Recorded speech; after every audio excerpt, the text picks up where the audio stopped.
Finally. Good morning, ladies and gentlemen. And thank you for the opportunity to present my discussion here in this meeting. It's a great honor and wonderful opportunity to discuss some bioethical issues between philosophers and other lawyers and other experts in their field with us working in biomedicine. Basically, I'm a pharmacologist for more than 2 decades, and I'm involved in bioethics just for 6 years, last 6 years.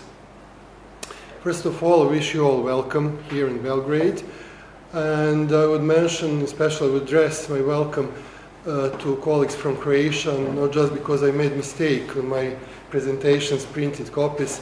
There is a Lošinj mentioned on the first slide, so it's not unintentionally because they offered us opportunity to improve our bioethic knowledge and attitudes and everything else for years.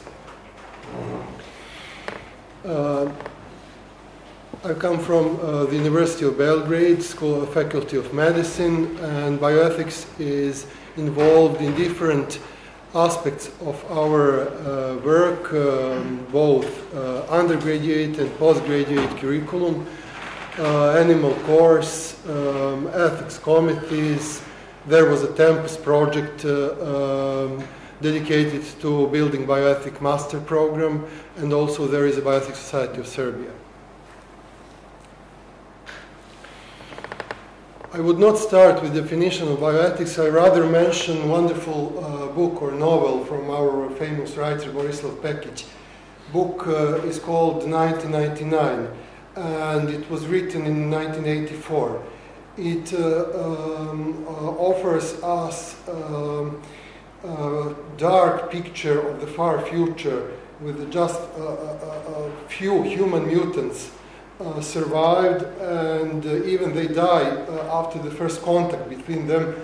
They were so excited to meet another human people. They are surrounded by robots, and I think that it's the best way to start investigating bioethics or bioethical issues, especially in medicine. Also, I would mention a paper from Tom Bertram published 7 years ago. He wrote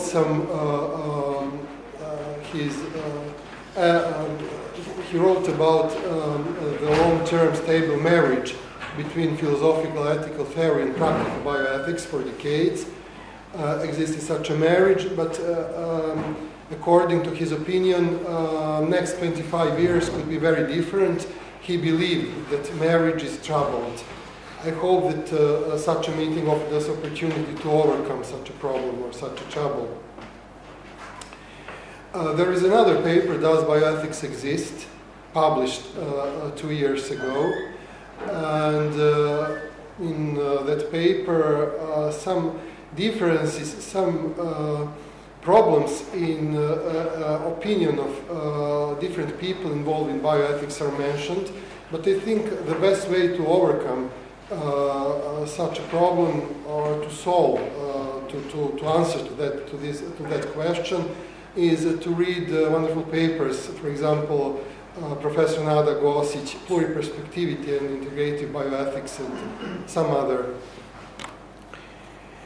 I would give you an example of pluriperspectivity or pluriperspective approach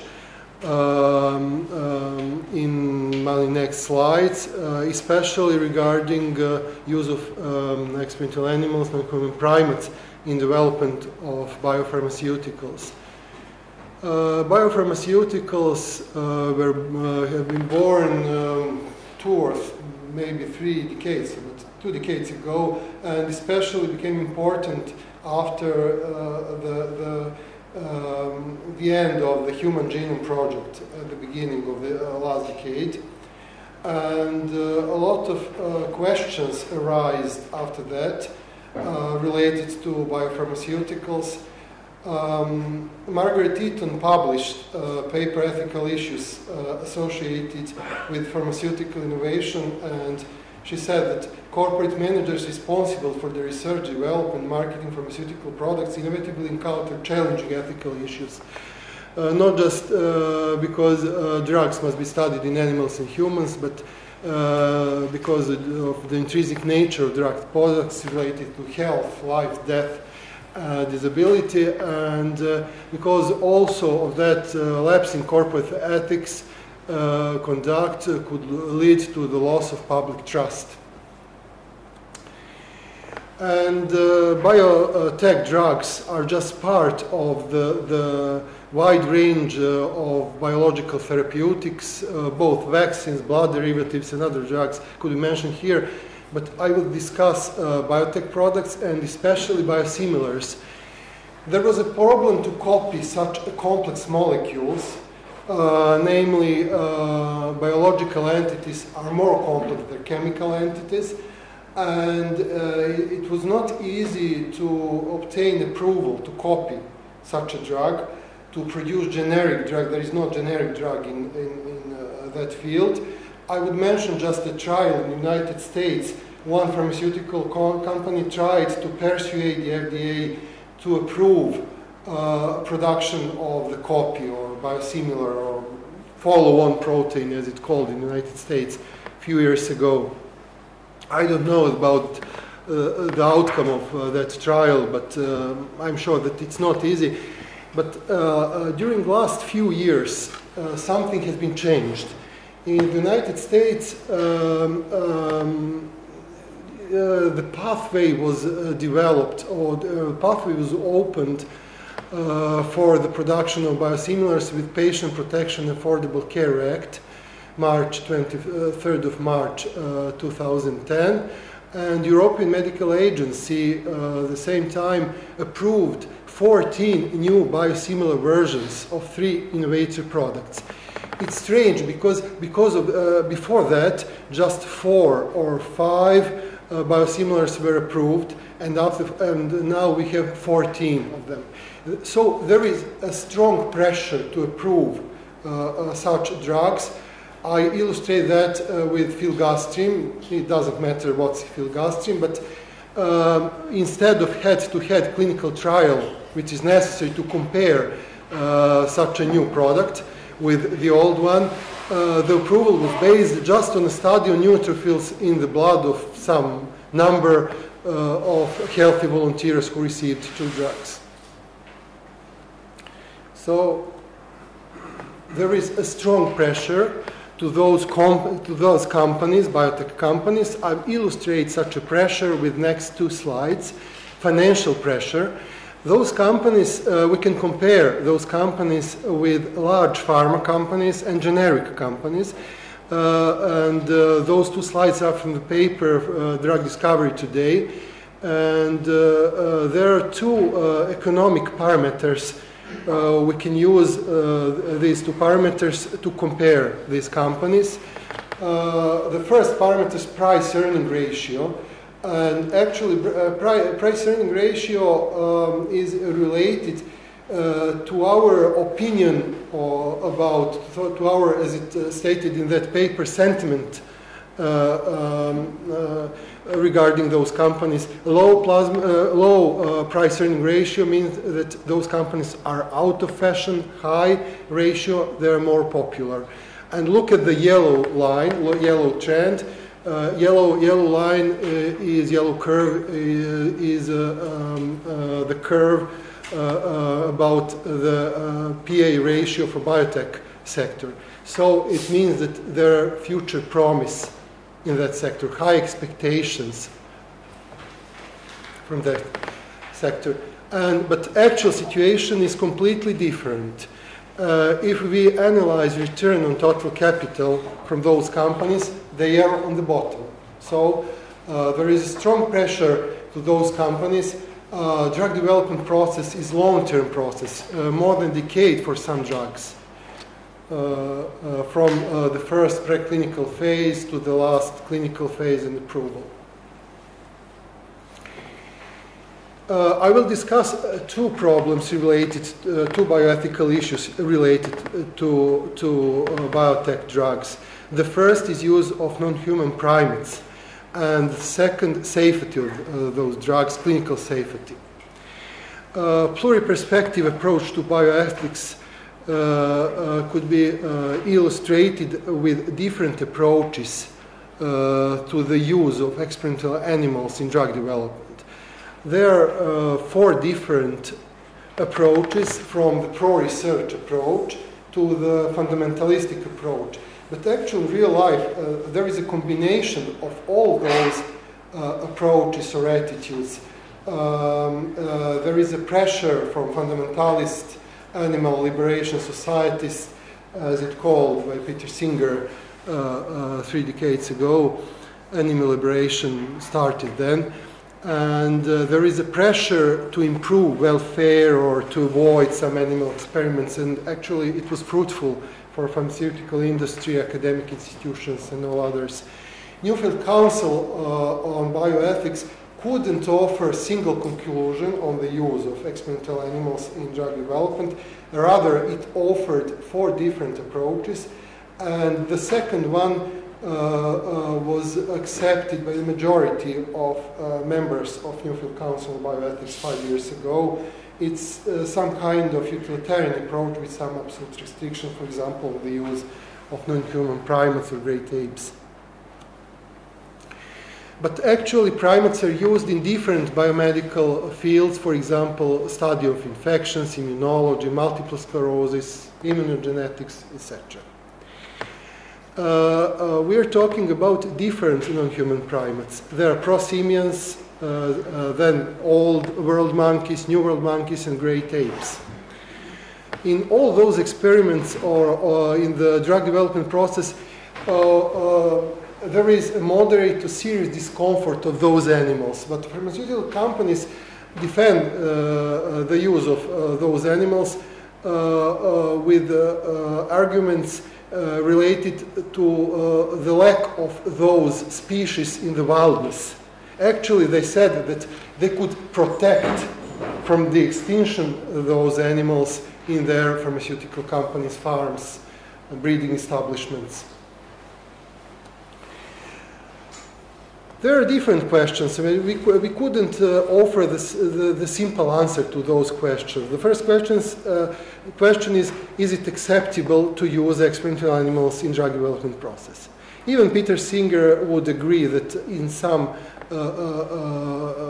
cases it's acceptable to use.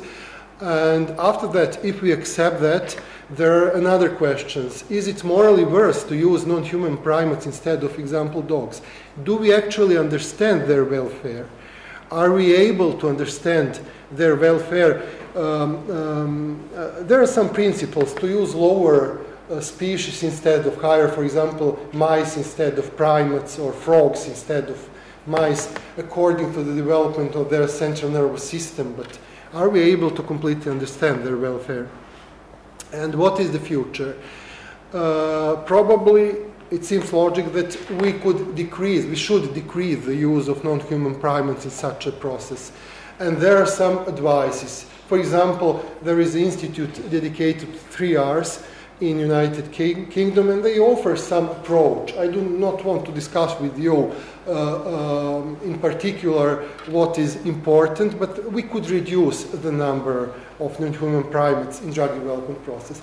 But it's not easy. In Nature, in 2009, there was extensive discussion on the use of experimental animals, about the reliability of the information obtained from those experiments, and it seemed that use of non-human primates would be precluded in New European Directive 63/2010. But finally it was accepted. In final version it was accepted, and for example I would quote some neuropharmacologist, neurophysiologist, Rainer Nobelin from the University of Heidelberg, Germany. He worried about that restrictions on the use of human primates might encourage more testing and experimental therapies in humans, against the Nuremberg Code of Research Ethics. I believe in that. I will illustrate that with example of some drug, biotech drug, and safety of that drug later on. We still need non-human primates in some immunological tests during preclinical drug development phase. We could improve their welfare, but there are some alternatives. There are a lot of organizations advising something, but actually, look at the right panel of this slide.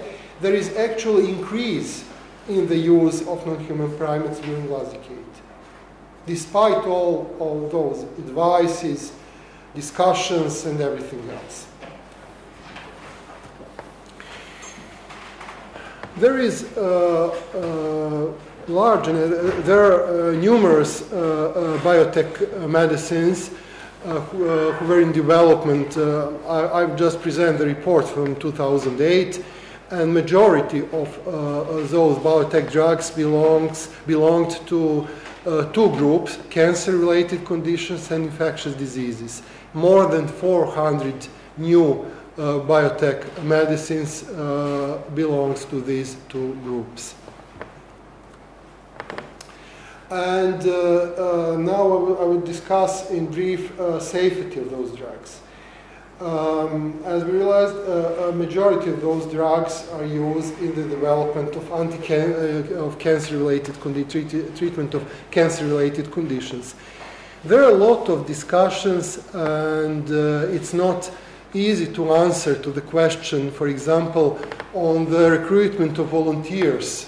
You may know that cancer patients suffering from cancer are involved from the beginning of the clinical trial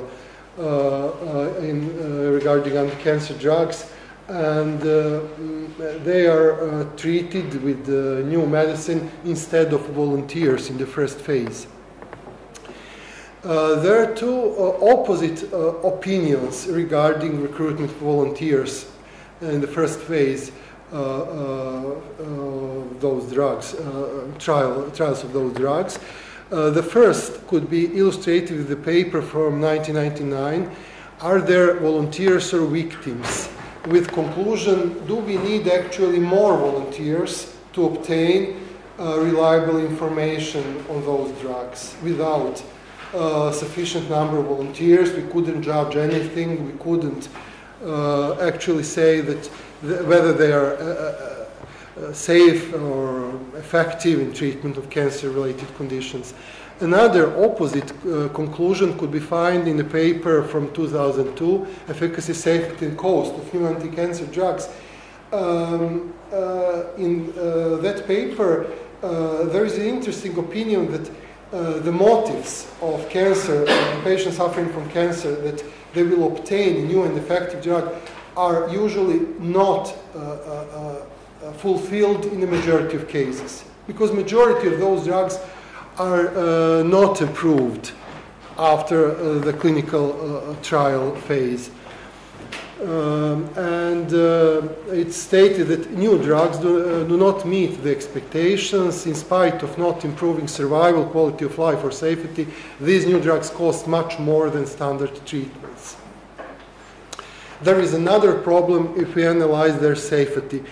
Regarding biotech drugs used for the treatment of cancer, we need specific registries for the safety of those drugs for specific in the treatment of specific conditions. It's not the different safety profile of the biotech drug, for example, infliximab, monoclonal antibody in the treatment of sarcoidosis and Crohn's disease, for example. And it's, in my opinion, it's the matter of the individual and collective responsibility in that field.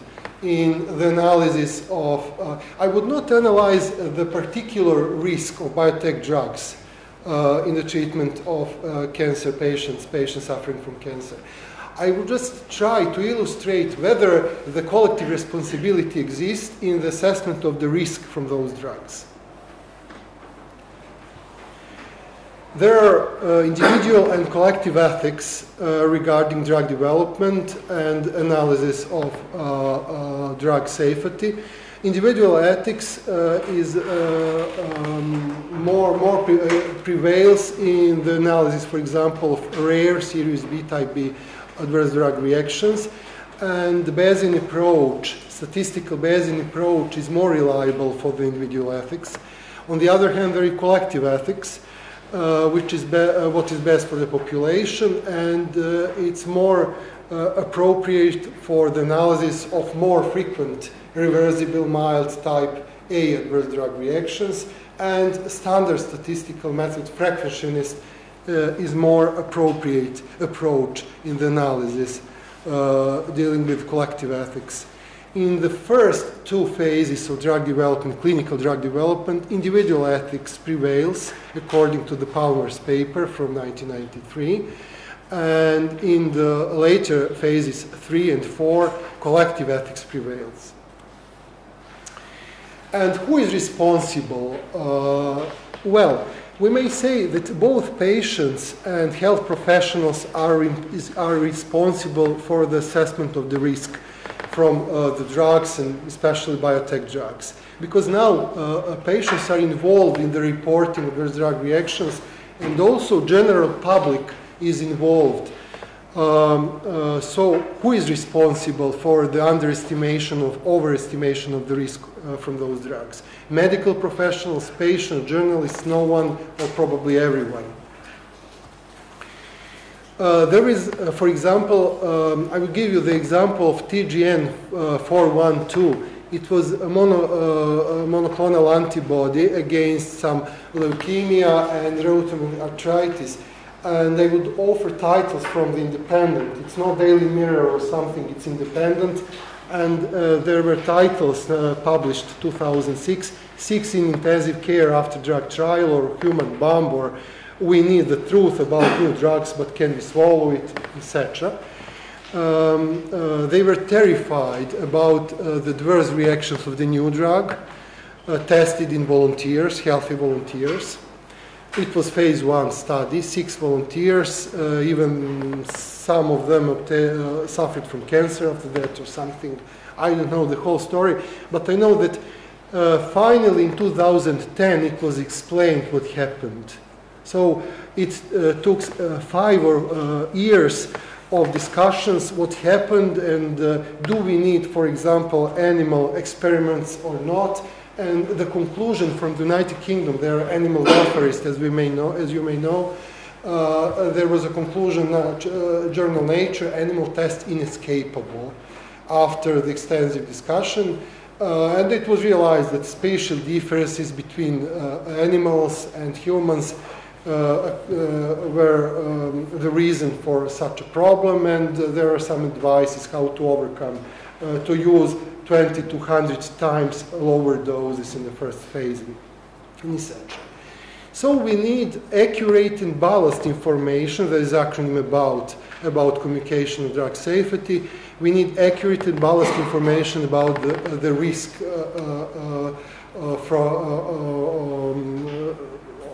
risk from drugs, especially in development phase. And if we need such an accurate and balanced information, we need health professionals to be well informed. But it's not the case. I will give you at the end of my presentation 2 examples. The first example is the survey. Our students of the third and the 6th year, blue one, blue square is students of the 3rd year, and yellow one. 3rd year, blue one, the 6th year. 3rd year students haven't passed pharmacology, and students of the 6th year passed both pharmacology and clinical pharmacology courses. Students, as we expected, students of the 6th year were more reliable regarding the information on adverse drug reactions. When we asked them about their information on adverse drug reactions obtained during undergraduate medical training. But when they have to rank the risk from different drug groups, they ranked the risk as laypersons, not as medical professionals. They thought that aspirin, there is a lower risk, lowest risk from the aspirin, and highest risk, for example, from benzodiazepines or anxiolytic or hypnotic drugs. So it's quite the opposite rank in comparison with health professionals.